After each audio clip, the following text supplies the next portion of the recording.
टीएमकेओसी की जेनिफर मिस्त्री ने असित मोदी के खिलाफ जीता यौन उत्पीड़न का केस, मिलेगा 5 लाख का जुर्माना। तारक मेहता का उल्टा चश्मा की जेनिफर मिस्त्री ने असित मोदी के खिलाफ यौन उत्पीड़न का मामला जीत लिया है। असित को 5 लाख रुपए का अतिरिक्त मुआवजा देने का आदेश दिया गया है। आइए बताते हैं।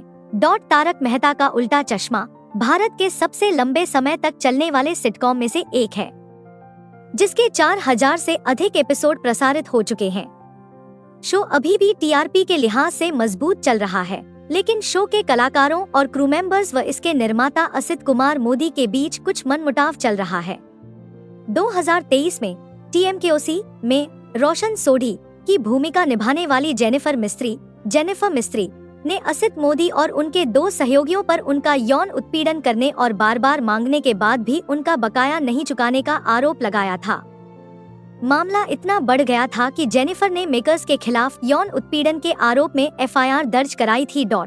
जेनिफर मिस्त्री द्वारा दायर यौन उत्पीड़न मामले में असित मोदी को पाया गया दोषी। टीओआई की एक रिपोर्ट के मुताबिक जेनिफर मिस्त्री ने असित मोदी के खिलाफ यौन उत्पीड़न का केस जीत लिया है। 15 फरवरी 2024 को फैसला सुनाया गया, लेकिन जेनिफर को मीडिया में इसकी चर्चा न करने की हिदायत दी गई। फैसले के अनुसार असित मोदी को न केवल यौन उत्पीड़न की शिकायत में दोषी पाया गया, बल्कि 5 लाख रुपए के अतिरिक्त दंड मुआवजे के साथ जेनिफर के सभी बकाया चुकाने का भी आदेश दिया गया।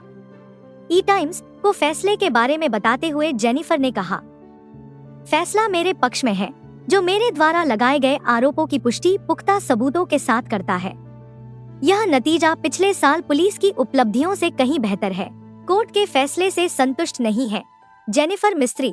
मामला भले ही जेनिफर के पक्ष में गया और असित मोदी को उनके कार्यों के लिए जिम्मेदार ठहराया गया, लेकिन जेनिफर फैसले से असंतुष्ट है। अभिनेत्री ने खुलासा किया कि मामले को 15 फरवरी 2024 को फाइनल कर दिया गया था, लेकिन उन्हें अभी तक अपना भुगतान और एक्स्ट्रा जुर्माना राशि नहीं मिली है। उन्होंने यह भी कहा कि अन्य 2 आरोपियों सोहेल और जतिन को फैसले में शामिल नहीं किया गया और उन्हें छोड़ दिया गया, जिससे उनकी निराशा बढ़ गई है। जेनिफर के शब्दों में, मेरा मानना है कि एक महिला की प्रतिष्ठा सबसे ज्यादा मायने रखती है।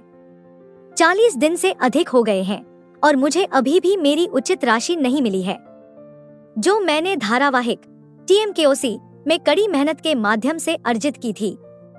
मिस्टर मोदी को यौन उत्पीड़न का दोषी साबित करने के बावजूद तीनों आरोपियों को कोई सजा नहीं दी गई है।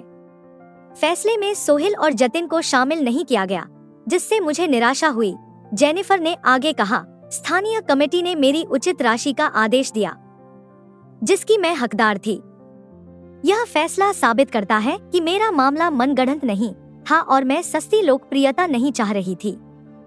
हालांकि मुझे खुशी है कि मेरे उत्पीड़न को पहचान लिया गया, लेकिन मुझे नहीं लगता कि मुझे अभी तक उचित न्याय मिला है। काम पर मेरे प्रति दुर्व्यवहार के बावजूद फैसले में मिस्टर मोदी, सोहेल और जतिन को माफी मांगने की आवश्यकता नहीं है। जेनिफर मिस्त्री ने 15 साल बाद छोड़ा टीएमकेओसी। जेनिफर मिस्त्री ने 15 वर्षों तक वहां काम करने के बाद टीएमकेओसी छोड़ा। अभिनेत्री ने खुलासा किया था कि शो में निर्माता असित मोदी, प्रोजेक्ट हेड सोहेल रमानी और एग्जीक्यूटिव प्रोड्यूसर जतिन बजाज द्वारा उन्हें मानसिक और यौन रूप से प्रताड़ित किया गया था। जेनिफर ने खुलासा किया था, मुझे सोहेल रमानी ने 4 बार सेट से बाहर जाने के लिए कहा था और जतिन बजाज ने मेरी कार के पीछे खड़े होकर उसे रोकने की कोशिश की थी और मुझे सेट से बाहर नहीं जाने दिया था।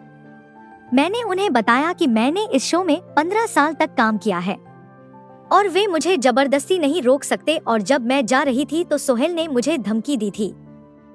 मैंने असित कुमार मोदी, सोहेल रमानी और जतिन बजाज के खिलाफ यौन उत्पीड़न का मामला दर्ज किया है।